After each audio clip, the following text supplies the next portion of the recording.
the way he's using head contact in this instance is going to be actually a better example of one of the advantages of Roberto Duran's style of infighting. Rest the head on the left shoulder of Sugar Ray Leonard, and what you'll notice is the left shoulder drops, right shoulder raises, and that right arm starts to go back because he's loading his weight. The weight is going away from his left up to his right so he can load up for the shot. But before we could even notice that, even in frame by frame, the first person to notice that is Roberto Duran, because he feels it. He feels it shifting, which is why he's immediately able to get out of the way of that shot and counter with his own. Before we talk science or get into the science, I'm going to try something new out for the Patreon, which, by the way, a lot of stuff on there. You just have to go to the clips in the description of the comment and you can watch full fight reactions. And one of the things I want you guys to do, the first couple people that go down in the comments and recommend me something underneath this new category, I'm going to do breakdowns to that. But basically, the new thing I want to try out is people introducing me to fighters that they think are very skilled, and they would give me the best performance of that fighter in their eyes, and I will analyze basically my own eye test of how good or bad or skilled or not skilled I think this fighter is, or gifted and talented in terms of attributes, whatever. So the first couple people to get down in the comments, I'm gonna probably guarantee that eventually I'm gonna get to a breakdown on Patreon of that for free. All you got to do is just click the link, and we'll see what happens from there. But also, before we talk science, hit that like button, subscribe, watch those first two parts. There's two parts, 2 rounds before this. We're going round by round. Sugar Ray Leonard versus Roberto Duran, and those first 2 parts are some of the best analysis on this channel so far, and just very in depth, as you could probably tell by the length of what this video is going to be. So if you watch this fight, or if you've seen the first 2 analyses following along, you know that Sugar Ray Leonard in that second round got hurt pretty bad. You also know that there's been a battle of feints and footwork, ring dominance, positioning, reactivity, proactivity, psychological warfare, but also physical warfare through and through, a full-on chess match. I'm making a point of talking about how they want different goals. Roberto Duran wants chaos. He wants war. Leonard wants boxing. He wants control. He wants tempo, rhythm. He wants range. But as Leonard has started to figure out, especially in that second round after getting hurt, the only way he's going to get what he wants is by basically fighting Roberto Duran off of him, right? Aggression is a requirement. Sitting down on your punches is a requirement. So he throws that jab to the body pretty early. They once they step out into the first round, Sugar Ray Leonard is trying to establish a little bit of a tone by giving Roberto Duran something to think about with that jab to the body. And of course, Roberto Duran parries it with the right hand, tries to counter with the left hook as he's ducking. And one thing you'll see, I always like to point this out, as Roberto Duran throws that, he's looking down on him. He doesn't just throw shots to throw them. He's also measuring, looking, seeing how Sugar Ray Leonard is moving. He pays attention to that level change, and that's how he ended up catching him, right? And he catches him a few times because he knows he's going to be down there. There goes that lead hand probe from Roberto Duran. There it is. Boom. Again, it serves as a feint, gets Sugar Ray Leonard reacting, upsetting Sugar Ray Leonard's rhythm, pushing him back. Eventually, he's going to try and use it to corner him, but we're going to look more into that in a second. And we pointed this out in the earlier parts, and we'll see some more of that, especially towards the end of this round. But Roberto Duran, when he gets more aggressive on the front foot, there's kind of 2 signs that he's about to try and get active. That lead hand gets more frantic and aggressive, and obviously he starts stepping to you, and sometimes his feet is even shuffling. And right here, he throws out a jab, but the jab is away from Sugar Ray Leonard. It doesn't really try and go through the guard. It's not meant to land. It's meant to disrupt. It's meant to elicit reactions. And it does, right? This big jab, step in feint, it causes Sugar Ray Leonard to get a big reaction. And of course, what is Roberto Duran looking? He's studying, he's looking, he's adapting, he's seeing what Sugar Ray Leonard is doing. And then he throws out another fake shot, a slapping left hook that's not even a real shot. It's like it seems more like an arm punch, but it's not even a real punch. It's backing him up even further. And so Roberto Duran is noticing that he can paint him into a corner with those feints, and so he gets even more aggressive with another big jab step and feint, and it gets a big reaction from Sugar Ray Leonard, and it gets exactly what he wants out of Sugar Ray Leonard, which is to get his back against the ropes. One of the beautiful things about guessing at a fighter's intentions is that eventually in following sequences, you get to check your work and see if you're right or if you're wrong. Now, obviously, since we've seen the first 2 rounds and we know that Roberto Duran has the clear goal of trying to get him against the ropes, we know that that's what he's been trying to do with those feints. And once he has Sugar Ray Leonard close to the ropes, again, feet get more aggressive, lead hand gets more frantic. He's trying to approach and he's trying to start some offense. And he uses the feints and kind of the aggression with his footwork to further basically finish the job and get him completely against the ropes and corner him. At first, I wasn't going to pay this particular moment that much mind because there'll be enough moments to look at what Sugar Ray Leonard is doing right here later on. But it shows early on the intent of Sugar Ray Leonard, which is going to slowly change. But early on, he's still trying to contain the fire of Roberto Duran. He's trying to smother that fire. He's trying to build a fire pit. But not only can you not stop a wildfire, I mean, Roberto Duran is a flamethrower, right? So you got Sugar Ray Leonard who's trying to pacify him, trying to neutralize him, but he's going to eventually have to choose a different strategy. But this is going to be part of the strategy, and we'll look at that later. The referee will also make some appearances in that regard because he's going to be trying to get Roberto Duran's arm free, because also the manner in which Sugar Ray Leonard is restraining his arms is not necessarily legal. Once Roberto Duran is freed from that straitjacket, which is, it's understandable why Sugar Ray Leonard would try and put him in one. Once Roberto Duran is freed from that straitjacket, what is he immediately back onto? And this is going to be another major common thread. Once Roberto Duran gets space and you think the fight is going to slow down, nope, he's doing an even more aggressive feint, because it looks like he's going to throw a big step in right overhand. Instead, what he does is his right foot travels right around to cut off Sugar Ray Leonard's exit to Sugar Ray Leonard's left, which is Roberto Duran's right. And now he can work with him. And now Sugar Ray Leonard's like, okay, I got to restrain him again. The attempt to smother these flames is quite short-lived, because as long as Roberto Duran has an arm free, in this case his right arm, he's going to be throwing these short but, you know, adding up type of shots. They aren't necessarily in the moment super impactful, but they're incremental. And on top of that, which we'll talk about in a second, is the type of fight that Sugar Ray Leonard is getting immersed in. All this wrestling, all this inside fighting, all these small shots to the body, the stuff adds up. And so the referee is also, he's fighting a different battle, because Sugar Ray Leonard just let go of his wrenching overhook straight jacket attempt maneuver on Roberto Duran on that backside, because the referee's on that side. But what is he doing? He's keeping a big wrenching overhook on the arm of Roberto Duran on the other side where the referee can't see him. And of course, Roberto Duran has the arm free. He's trying to use it. And Sugar Ray Leonard, since he has control of that side of his body through bending and twisting his arm, he can load up with it on his own shots.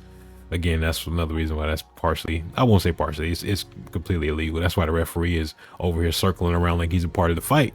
And so what you'll notice also is that Sugar Ray Leonard is very aware of what he's doing, because as soon as he sees the referee circling around and he knows the referee's coming around to that other side, he's instantly letting go. But since he was controlling that side of his body, he gets to kind of control when that action starts. And so he can get that left hook in there before Roberto Duran can get his arm back. But obviously Roberto Duran isn't going to be that discouraged. He's going to keep working despite the chaos and the maneuvers. But take note, despite Duran getting caught with some decent shots on the inside, he's not letting up. He throws a sharp right uppercut right here, and he's going to get hit with some stinging shots this round. But that common thread that you'll see is that he's just relentless, and that's part of his approach. That's part of his game plan. And in fact, to elaborate more on that, what I said I was going to talk about a couple minutes ago, one thing you'll notice in this third round is Duran is going to stay in Sugar Ray Leonard's face at all times. In that aspect, it's about pressure.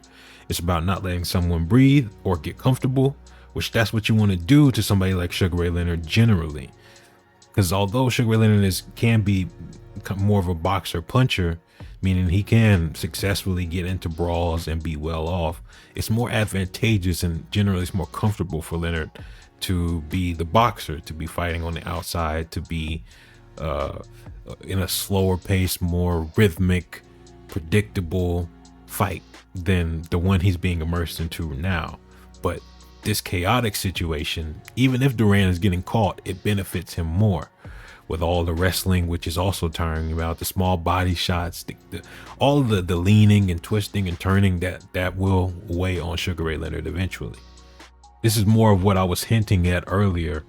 The not just the wrestling and pulling, but even those small, seemingly innocuous shots that are in the clinch and he can't get much torque on them and they're not landing clean on the side.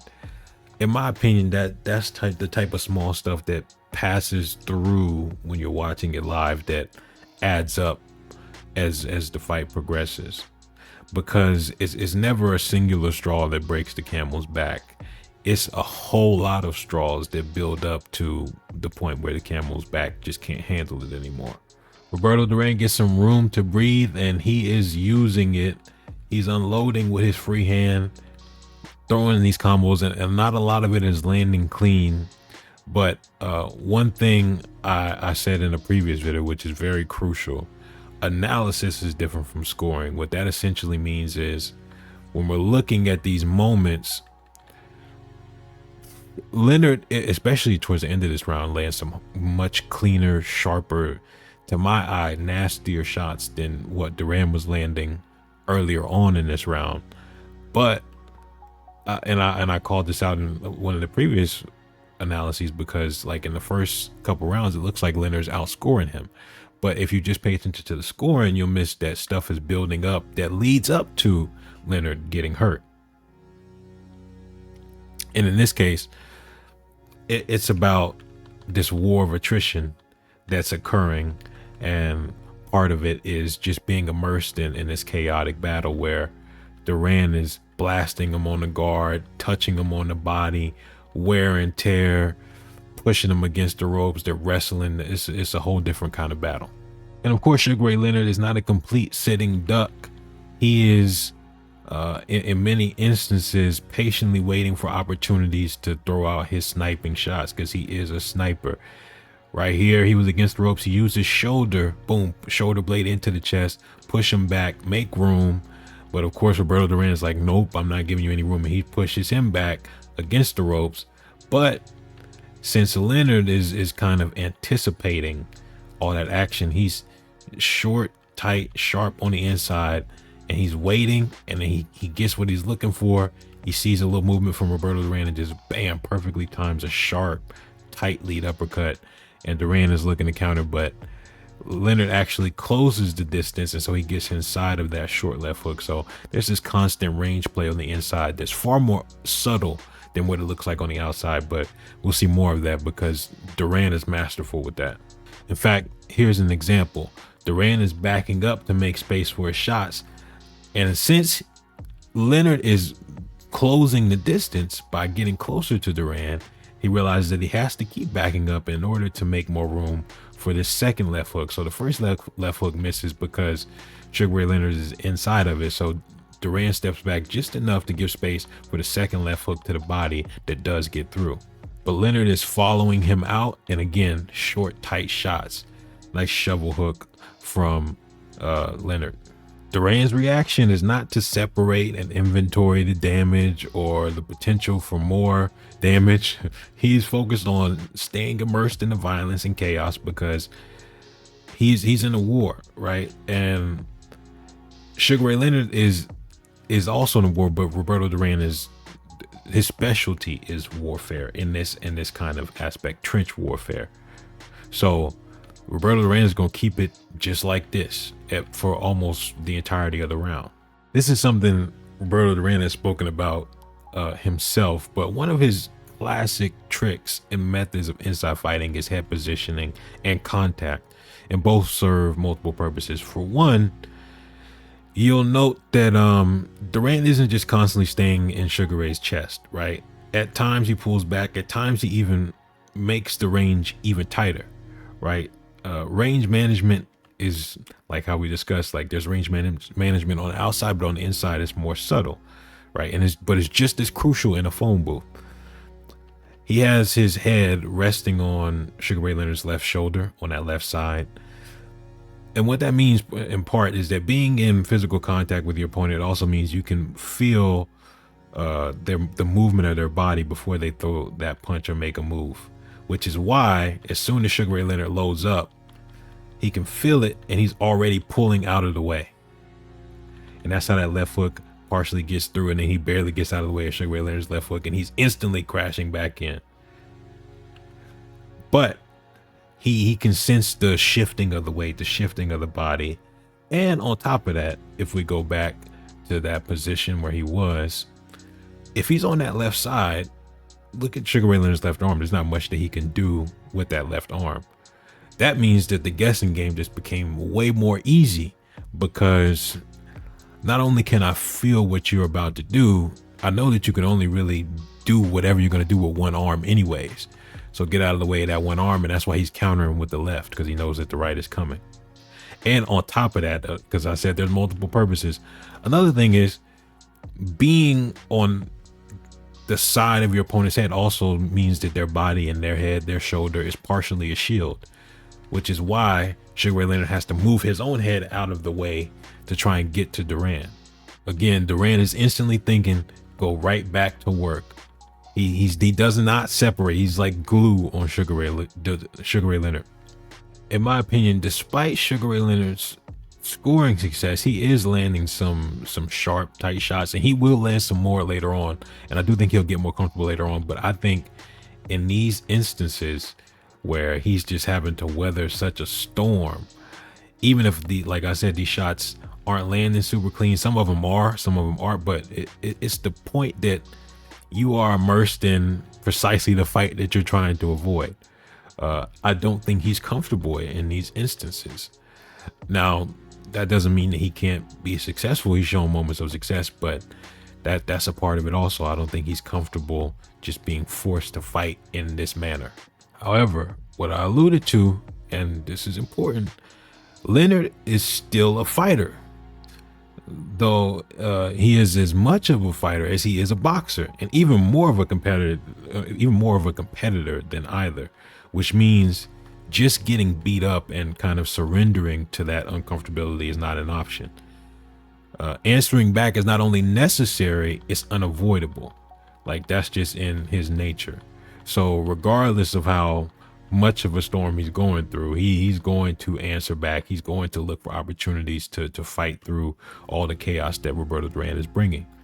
However, Duran is starting to basically get in more of his kill mode, because he has Leonard against the ropes for such a long period of time. They're fighting on the inside for such a long period of time that even though Leonard has the left arm of Duran locked up, Duran is in kill mode. So he is just, he's launching violent attacks, right? And, you know, Leonard is also trying to answer back.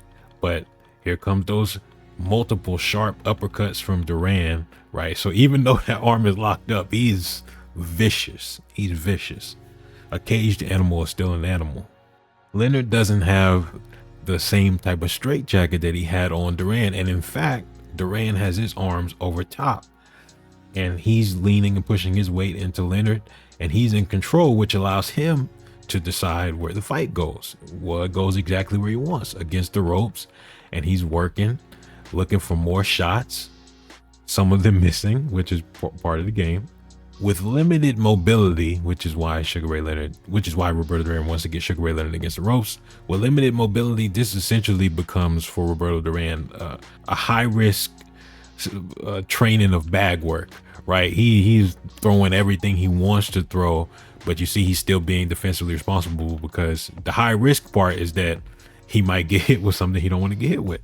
But I call it bag work just because Roberto Duran gets so comfortable building up these combos over time and getting more and more aggressive with his shot selection.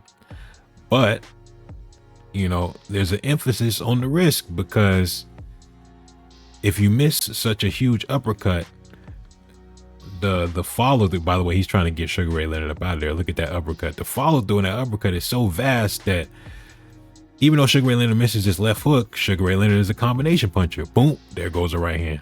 So that's why I said it's bag work, but it's high risk bag work. And it's not necessarily bag work. I'm saying for Roberto Duran, he is throwing combinations like he's working a bag in some instances, because this is where he wants to be. But high risk, because Sugar Ray Leonard is so damn fast and so damn dangerous, and he's aggressive at times, right? He's not just gonna sit there and let the shots come to him. And he tried to catch him with this left hook when Roberto Duran was going to that side. Now, despite Duran getting hit with probably the sharpest, nastiest shot of this round so far, as expected, he's not sitting back, changing the range, sitting on the outside and kind of rethinking his decisions. He's keeping the pressure on him. And in fact, the way he's using head contact in this instance is going to be actually a better example of one of the advantages of Roberto Duran's style of infighting. Rest the head on the left shoulder of Sugar Ray Leonard, and what you'll notice is the left shoulder drops, right shoulder raises, and that right arm starts to go back because he's loading his weight. The weight is going away from his left up to his right so he can load up for the shot. But before we could even notice that, even in frame by frame, the first person to notice that is Roberto Duran, because he feels it. He feels it shifting, which is why he's immediately able to get out of the way of that shot and counter with his own.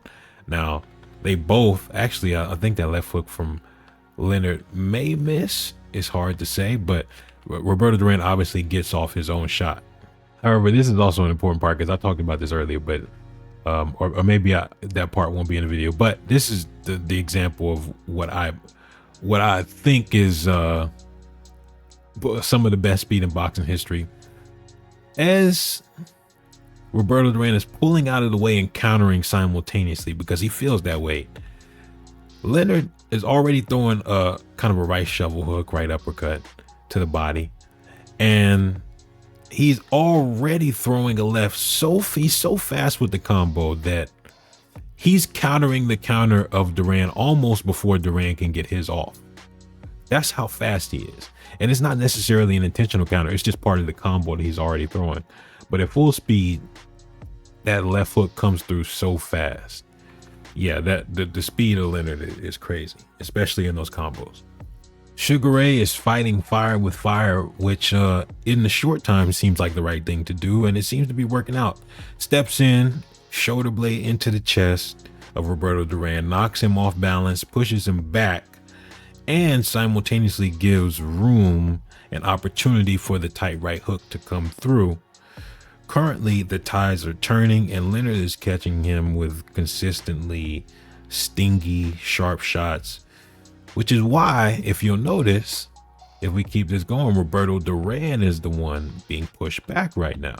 This is not necessarily an important sequence, and in fact, there's probably some other stuff we could have put in here in this analysis, but I just found this moment so cool because their foreheads are together and their feet are like turning around. It literally is two dueling goats, which is that, I don't know, I just found that funny. Oh, and a good left hook from Roberto Duran also. And the lead uppercut just barely misses from Leonard.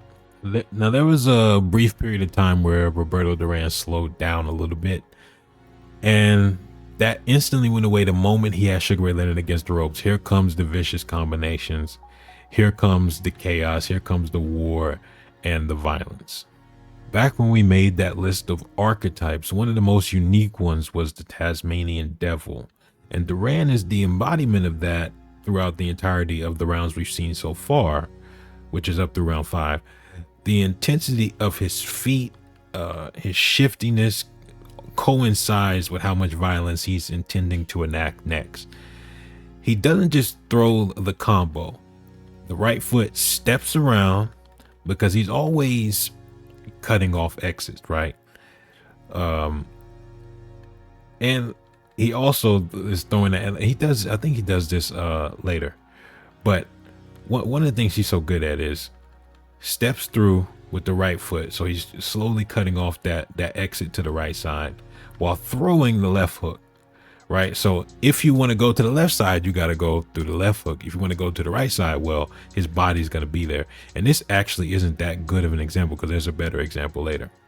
In fact, I forgot that the better example is what he does next. When he readjusts his stance, now he's completely on that right side of Sugar Ray Leonard, like how we talked about, and he's throwing that left hook again. So boom, the left hook is not only coming from a new angle, which makes it easier to land because Sugar Ray Leonard is trying to adjust his expectations, but simultaneously he's doing exactly what I was talking about, which is basically threatening you no matter which way you want to go. Leonard, in most instances so far, is a sniper by nature. Although a sniper with a semi-automatic, to be fair, he's patient, and eventually he'll start unloading those combos, but he'll try and weather the storm first and find openings and then hit you with his sharpest, quickest shots. And you see this uppercut, boom, nasty, and he's trying to unload, and they affect Duran, right? They slow him down, but they don't really deter him. How do we know? Well, Roberto Duran defends himself and immediately dives right back into the action. Duran is, for lack of a better words, on demon timing. But yeah, earlier we talked about this. In fact, one of the patterns you'll see over and over is Duran will get caught with something, right? He'll break the range, separate, but as soon as he does, he's defensively aware, and a lot of times he'll duck underneath the oncoming offense or the shot, and he'll use that opportunity to close the distance again. So no matter what, you're going to be immersed into that fight with Roberto Duran. And of course, when Roberto Duran launches his body into Sugar Ray Leonard, it pushes him against the ropes. But instead of surrendering to that position, Sugar Ray Leonard literally pushes him back, right? Again, not the most legal, but this is 1980 and it's a fight and it's Roberto Duran, so it's going to get gritty. This big repositioning from Sugar Ray Leonard actually throws off Duran a little bit and makes him slow down because now they're back on the outside, like how the fight started. And especially considering the fact, as far as ring positioning is concerned, Sugar Ray Leonard is in the center of the ring. So Roberto Duran has to now rethink the process of feinting, what he's about to do with that lead hand, and trying to get reactions out of Sugar Ray Leonard that will allow him to get the fight back to where he wants it to be. As we pointed out, and where we just kind of hinted at a little bit, that lead hand activity and the feinting and the twitching with that lead hand directly coincides, and so does his footwork a lot of times, with how close he is to attempting to make an entry. Lead hand activity increases, feet get more shifty. Here he comes, he's trying, and he's looking for that entry. Now, I'm not sure how aware Leonard is that lead hand is kind of a radar that's indicating, okay, he's about to try something. But he definitely is aware when Roberto Duran starts creeping in with his feet and he starts getting closer as far as range is concerned. And Leonard is doing the sensible thing, which is trying to get away from him. So as Leonard is trying to get away, he puts out that lead hand, and then he somehow sees this coming. This is actually just great awareness from Sugar Ray Leonard, or instincts. Gets underneath the left hook, but where are they now? Well, they're back inside fighting. So yeah, despite getting underneath that left hook, they're back in Roberto Duran's fight. But as we've been seeing throughout the trajectory of this round, Leonard is actually adapting to this type of warfare. And he's going to put his high guard up, and he's going to lean over and push Roberto Duran back, leaning into his chest with his high guard, and he's kind of charging forward like a rhino. And what that's causing Roberto Duran to do is, for one, obviously go backwards, but also he's kind of knocking him off balance and shifting his stance. And this is very intentional for Sugar Ray Leonard, because look how much he's doing it, right? And for a short period of time, Roberto Duran is having to adjust to being off balance and trying to readjust his stance. In that process, Leonard is right where he wants to be, and he has Duran in line for basically a bunch of shots, and he chooses that sharp left hook that gets there before Duran can set himself up to really respond properly. But the left hook does kind of he does get a left hook off, but obviously it doesn't land super clean because it lands with the wrist. Now that's another good clean shot from Sugar Ray Leonard. How do you think Roberto Duran will respond? Well, going right back to business as usual. So yeah, that's to be expected at this point.